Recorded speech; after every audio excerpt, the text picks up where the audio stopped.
Assalamualaikum warahmatullahi wabarakatuh. Bersama saya Dimas Fat di channelnya Rian Ferdian. Apa kabar semuanya? Kembali kita akan berbincang dengan salah seorang narasumber. Namun kali ini sedikit berbeda dengan biasanya teman-teman. Karena untuk saat ini kita akan menghubungi pemilik channelnya Rian Ferdian, yaitu Mas Rian yang ada di Taiwan. Melalui aplikasi Zoom, dan insya Allah kita akan berbincang banyak dengan beliau. Segera saja kita sapa Mas Rian Ferdian. Halo Mas Rian, Assalamualaikum warahmatullahi wabarakatuh. Halo, Waalaikumsalam warahmatullahi wabarakatuh. Apa kabar Mas? Baik banget. Terima kasih sudah berkenan untuk bergabung di sini. Kita akan berbincang panjang lebar tentang channelnya Mas Rian Ferdian ya, yang sudah yang sudah dibangun beberapa waktu yang lalu. Pertanyaan pertama untuk Mas Rian, sudah berapa lama Mas Rian terjun sebagai seorang YouTuber? Kalau terjun, mulainya itu 2018. Kalau email ini kan bikin email channel ini dari 2010. Jadi mulai aktif itu 2018. Awalnya iseng waktu sholat Id itu kan ada gelombang 1, gelombang 2. Aku ikut yang gelombang 1. Terus masih ada gelombang kedua. Aku jadi ngerekam. Waktu itu aku masih meliput acara untuk lebaran untuk media gitu. Nah pas aku upload ternyata yang nonton itu banyak, sekitar 6.000 apa 8.000. Jadi banyak yang nonton gitu. Terus komentar makasih ya udah bikin video kayak gitu. Jadi dari itu semangat bikin video lagi, tapi nggak tahu kalau misalnya dari YouTube itu bisa dapat uang. Tuh. Sebetulnya apa sih yang menjadi alasan Mas Rian saat itu memutuskan untuk menjadi seorang YouTuber? Pertama biar bisa berbagi informasi, karena waktu itu kan kebetulan juga setiap ngeliput itu untuk media kan tulisan. Nah bentuk visualnya kayak gitu sekalian lah dari itu untuk pribadi, dan waktu itu memang belum kepikiran untuk masalah penghasilan. Nah, dari situ ada keinginan untuk menggeluti secara profesional atau hanya sekedar iseng-iseng saja ikut-ikutan dengan yang lain atau bagaimana? Kalau ikut-ikutan enggak sih sebenarnya, justru awalnya karena dari video-video itu ada yang YouTuber yang udah lebih dulu, itu dia komentar katanya, Mas, ini dari video dari YouTube kamu bisa dapat penghasilan loh kayak gitu. Gimana caranya? Terus itu orangnya minta line, terus kemudian telepon, terus ngejelasin bahwa kalau misalnya kita ini bisa dapat penghasilan dari YouTube gitu. Nah dari situ dijelasin gimana. Tapi waktu itu persyaratannya lumayan berat bagi aku karena baru mulai, nggak pernah merhatiin apa namanya subscriber gitu kan ya. Dan 2018 kebetulan dimulainya peraturan baru kalau misalnya mau dimonetisasi itu atau dipasang iklan oleh YouTube, syaratnya harus 1.000 subscriber minimal, dan minimal ditonton dalam waktu 12 bulan itu 4.000 jam. Kayaknya berat banget gitu. Aku udah sampai masa iya sih bisa gitu. Iya, 1.000 subscriber kemudian 4.000 jam tayang, itu dirasa saat itu memang berat ya? Berat banget. 4.000 jam ditonton gitu kan. Berat banget kan? Apa sempat misalnya apa itu sempat membuat surut lama nggak? 10 menit. Gitu. Surut sih nggak sih, cuma setelah video berikutnya juga lumayan banyak gitu kan. Apalagi kan di Taiwan waktu itu sering banget ada konser. Dari video-video konser itu penontonnya banyak dan cepet gitu dari dapat 1.000 subscriber. Yang ingin saya tanyakan kembali, berapa lama waktu yang dibutuhkan Mas Rian untuk mendapatkan 1.000 subscriber? Waktu itu kalau nggak salah nggak nyampe 2 bulan dari informasi yang aku dapat. Kebetulan waktu itu kan setelah dapat informasi itu ada beberapa konser gitu kan, ada artis-artis kesini. Jadi langsung beberapa mungkin 3 minggu atau sebulan atau nggak sampai 2 bulan itu sampai 1.000. Kemudian jam tayang pun terpenuhi. Tapi ada kendala waktu itu karena channelku ini emailnya pernah didaftarkan ke AdSense karena dulu pernah punya link berita dan belum dikonfirmasi, belum di ACC. Jadi agak ada kebingungan di waktu itu, sampai istilahnya sampai down juga, udah 1.000 dan 4.000 jam tayang. Akhirnya aduh gimana nih kayak gitu. Ada yang nyaranin beli bikin akun baru, semuanya baru, perangkatnya baru, itu bikin aku down banget. Tapi kemudian ada yang bisa membantu. Itu teman-temanku itu boleh dibilang teman-teman yang baik, mengatasi masalahnya. Katanya ya udah bikin daripada bikin channel baru, bikin email baru khusus didaftarkan untuk AdSense. Nanti link YouTube ini yang didaftarkan ke AdSense itu. Jadi dua email nih bisa untuk daftar 2 link atau beberapa link kayak gitu loh. Kemudian berapa lama waktu yang dibutuhkan oleh Mas Rian untuk channel YouTube-nya dimonet oleh pihak YouTube? Waktu itu sekitar 2 minggu. Jadi setelah 2 minggu itu ada pemberitahuan, ada email, itu minta rekening yang aktif, karena kan ada pilihan tuh mau diambil melalui POS, Western Union atau transfer, dan aku pilih transfer. Dan alamat AdSense pun aku pilih di Indonesia. Jadi nanti kalau udah pulang nggak perlu repot-repot lagi pindah atau ganti gitu. Nah, di situ nanti kita dikasih, kita kan ngasih kan daftarkan nomor rekening yang aktif. Kemudian kalau minimal kita udah dapat $10 US ya, itu nanti kita dapat email tes aktivasi rekening. Jadi dikirim mungkin 91 sampai 99 rupiah gitu, nanti konfirmasi ada transfer dari YouTube ada berapa rupiah kayak gitu. Misalnya waktu itu kalau nggak salah 81 rupiah atau 79 rupiah.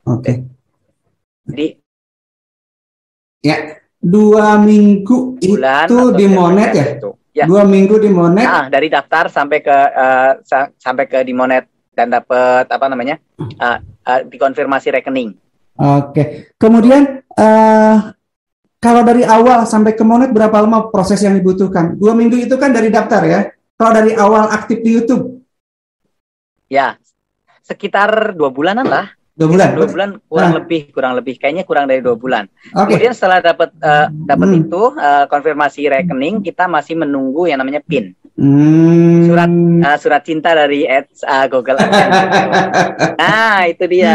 Setiap YouTuber pasti menunggu itu. Ya, yang ditunggu-tunggu itu ya. Pencairannya setelah tes itu kita harus memasukkan PIN. PIN itu kita dapat kayak PIN ATM sama itu rahasia gitu, dan dapatnya itu 1 kali gitu. Kalau saya boleh tahu saat itu berapa gaji pertama yang diterima Mas Rian dari YouTube? Gaji pertama, seingat aku gaji pertama ini ya dapat 1.979.000. Jadi 2 juta kurang 21.100. 2 juta kurang 21.000 ya. Pokoknya kita bulatkan 2 juta, oke lah. Iya. Jadi digunakan untuk apa itu, Mas? Gaji pertama digunakan untuk apa?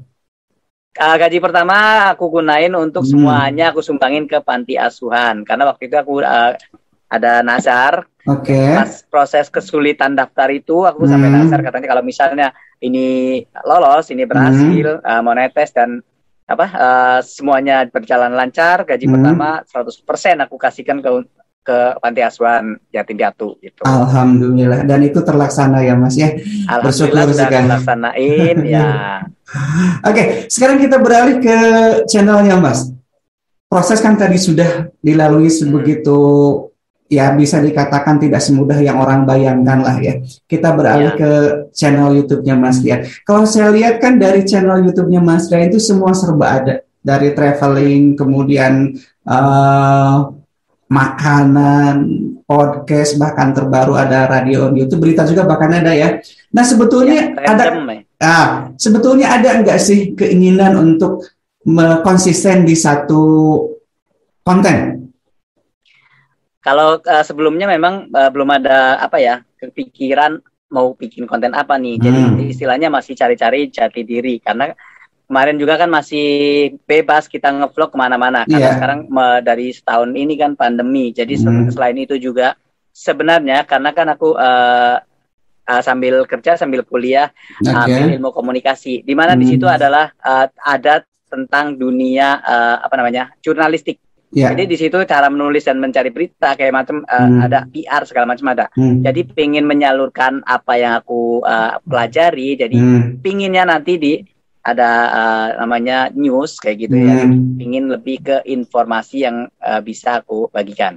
Kayak misalnya podcast, mungkin bisa news kayak gitu ya, yang seperti beberapa hari ini udah diisi kayak gitu. Dan ada semacam radio, jadi misalnya radio on YouTube atau radio in YouTube, radio di YouTube kayak gitu ya. Jadi kayak siaran radio, tapi dia di syuting dan ditayangin di YouTube. Dan bintang tamunya nanti atau yang jadi narasumber bisa lewat telepon aja kalau misalnya nggak mau pakai Zoom meeting kayak gitu. Oke, jadi itu dua alternatif ya. Kalau podcast secara langsung hadir atau misalkan via Zoom, tapi kalau radio on YouTube narasumbernya seperti radio pada umumnya ya, radio pada umumnya by phone ya. Oke, itu sesuatu yang menarik kalau untuk saya. Nah, dari keinginan untuk konsisten di satu konten saja, apa mungkin itu bisa segera secepatnya diwujudkan, Mas? Kalau yang sekarang Mas lihat, kira-kira konten mana sih yang banyak disukai oleh penonton? Yang aku lihat nih dari yang setelah posting beberapa podcast dan news, kayaknya news nih ada di bidang lebih ke ilmu pengetahuan kayaknya, isi ilmu pengetahuan.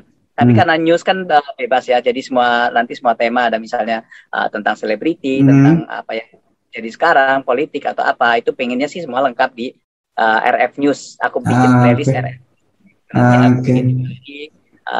Radio in YouTube kayak gitu nanti ada sendiri. Misalnya nih ada kisah-kisah atau cerita-cerita yang orangnya nggak mau muncul gitu ya, atau itu kisah rahasia, bisa mengisi di radio in YouTube. Gitu. Jadi nanti sumbernya nggak akan kelihatan siapa dan bagaimana kayak gitu. Selama perjalanan 3 tahun Mas, dari 2018 sampai sekarang 2021, tantangan terberat, tantangan terbesar bagi Mas Rian ketika menjadi seorang YouTuber itu apa? Tantangan terberat adalah konsisten. Konsisten dalam arti gini, kita pinginnya tuh perfect atau idealis gitu ya. Kayak aku kan pinginnya mengedukasi, informasi kayak gitu. Tapi tantangannya adalah kita diadu seolah-olah diadu dengan konten-konten di mana sekarang ini media sosial banyak banget konten yang kurang mengedukasi dan kurang jelas atau boleh dibilang sekarang hoax gitu ya. Nah, itu yang kita harus kasih kita harus perangi kayak gitu. Seenggaknya walaupun yang nonton sedikit, seenggaknya kita menjadi ada sedikit dari yang sekian banyak hoax itu, ada yang nggak hoax kayak gitu. Kemudian kalau dari keinginan seperti itu Mas, jadi Mas Rian lebih orientasinya adalah bisa memberikan sisi manfaat, walaupun di satu sisi jelas kita nggak munafik ya, kita butuh yang namanya gajian itu sesuatu yang ditunggu-tunggu gitu. Betul ya, tapi tetap secara idealis memang kita inginnya memberikan manfaat untuk penonton kita. Kemudian ada hal yang paling menyenangkan nggak Mas jadi seorang YouTuber selain dapat gaji atau honor dari YouTube?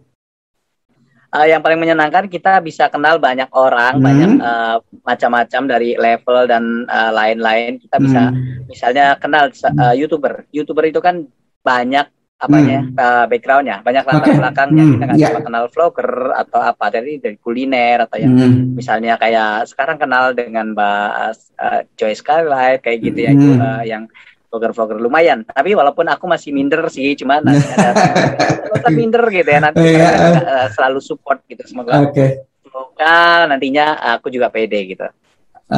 Itu yang menyenangkannya sih, bisa kenal banyak orang. Karena di Taiwan juga waktu itu sempat ada namanya komunitas YouTuber Taiwan, YouTuber Indonesia di Taiwan. Karena pandemi inilah sekarang ini udah pada nggak aktif gitu, karena mereka rata-rata adalah vlog. Ada nggak sih Mas pengalaman menarik, misalkan kontennya Mas Rian diprotes ya sama penontonnya karena begini, pernah kejadian? Ada sih, ada ini yang baru banget nih. Boleh diceritakan? Jadi kemarin kontennya itu yang news itu mulai ada kita memberi informasi bahwa nggak di Indonesia tapi di Malaysia pun di lockdown. Itu ada orang Malaysia komentar katanya kami yang di lockdown kok Indonesia yang panas katanya. Panas tapi kita kan menginformasikan gitu ya. Terus ada lagi juga waktu aku nge-vlog dulu yang viewernya paling banyak tuh ya 900.000 kalau nggak salah 904.000 sama yang Dodit karena waktu itu kan ngevlognya itu kita dibatasi dan itu sama panitia kita nggak bisa harus kan jadi banyak gerak paling mereka protesnya penontonnya aduh ini yang kameramennya gerak mulu gitu pada kita itu geraknya memang diatur sama panitia gitu kita kesini dikit ke sana gitu jadi banyak geraknya itu aja. Hal yang paling menyenangkan tentu saja adalah ketika konten kita diterima, kemudian bisa memberikan manfaat untuk para penonton. Bukan begitu, Mas? Iya benar banget sih. Itu emang targetnya seperti itu. Jadi sedikit mungkin, walaupun sedikit, kita bisa bermanfaat untuk orang lain. Oke. Ada nggak orang yang paling berjasa dalam kehidupan Mas Rian ketika mengawali atau merintis untuk channel YouTube-nya? Ada yang pasti kayak pertama adalah Mas Aso Indo itu yang channel YouTube-nya Mas Aso Indo di mana dia yang memberitahu bahwa kita bisa dapat penghasilan dari YouTube. Kemudian yang lain ada 3 orang lagi ada Mas Didi itu selalu direpotin dengan editing kalau ngerti Mas Didi. Kemudian ada Mas Welda Walker yang sekarang Facebooknya ganti jadi Boboho itu dialah yang meloloskan membantu sampai lolos yang namanya monetisasi itu daftar sampai segala macam. Karena aku udah benar-benar down dia walaupun capek-capek itu bisa bantu gitu. Dan satu lagi ada Mas Arjuna Jawa yang selalu aku repotin suruh pegang kamera, suruh bantu ngeditin kalau aku lagi repot atau lagi nggak mood kayak gitu. Ada hal yang ingin disampaikan untuk mereka berempat? Yang pasti aku berterima kasih banget untuk kalian berempat karena benar-benar dari kalian lah aku bisa bangkit, bisa sampai channelku sampai seperti sekarang meskipun mungkin belum terlalu banyak manfaat untuk orang lain. Seenggaknya aku sekarang udah mulai yakinkan aku pengen konsisten dan terus mengisi konten-konten yang positif di channel ini. Oke. Kemudian harapan Mas Rian untuk channelnya seperti apa? Channelnya mudah-mudahan harapannya sih bisa diterima oleh teman-teman penonton dimanapun berada gitu ya dan mereka bisa termotivasi kalau misalnya apa yang kita buat, apa yang aku buat entah itu tentang mereka yang baru terjun di YouTube atau mungkin juga informasi-informasi kan menjadi motivasi gitu. Oke. Kemudian terakhir apa yang ingin disampaikan untuk teman-teman subscriber-nya Mas Rian?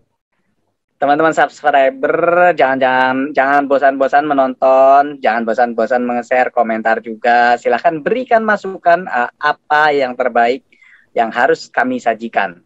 Kak, saya sebut kami karena sekarang timnya bukan saya sendiri, tapi ada juga Mas yang siap menghandle di Indonesia. Gitu ya. Oke, gitu aja deh kayaknya. Oke, baik Mas Rian, terima kasih atas kehadirannya. Mudah-mudahan ini bisa menjadi inspirasi untuk teman-teman yang lainnya yang memang ada keinginan untuk menjadi seorang YouTuber, berbagi konten dengan penonton YouTube di Indonesia. Saya lagi terima kasih, sehat ya Mas ya. Mudah-mudahan kita dipertemukan di lain kesempatan.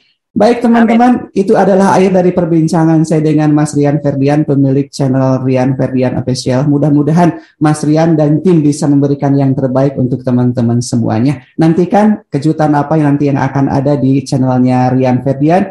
Seperti podcast, radio on YouTube, atau apapun itu, mudah-mudahan bisa menjadi satu tontonan yang menarik untuk teman-teman semuanya. Akhirnya saya Dimas Pat segera undur diri. Terima kasih atas perhatian dan kebersamaannya. Insya Allah kita dipertemukan kembali di lain kesempatan. Wabillahi taufiq wal hidayah. Wassalamualaikum warahmatullahi wabarakatuh.